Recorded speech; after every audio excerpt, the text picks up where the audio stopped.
Welcome to Kenton's videos. Enjoy the video. You begin now.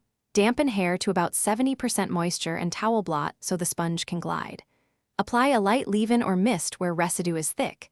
This helps the sponge dissolve styling product rather than tug hair. Once done, open the magic sponge and briefly dip only the tip in warm water to activate its texture. Make sure to remove any tangles with fingers so the sponge contacts build up directly and you don't pull on knots. Start section by section, clipping away other areas. This keeps strokes precise. Use short, gentle passes from roots toward ends where product accumulates. The sponge lifts residue instead of cutting strands, which preserves length. Once you see foam or discoloration on the sponge, rinse it and wring to maintain surface abrasion.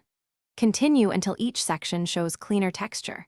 If knots appear, pause and detangle with a wide-tooth comb, then resume. Make sure to keep water warm to aid removal.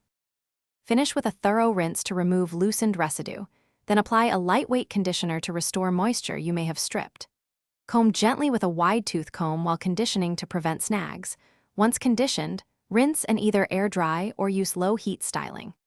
If you notice frizz, breakage, or excessive dryness, stop further sponge use and treat with a deep conditioning mask for 10 to 15 minutes. This repairs the cuticle and prevents long-term damage. Thanks for watching. Consider subscribing if we helped you.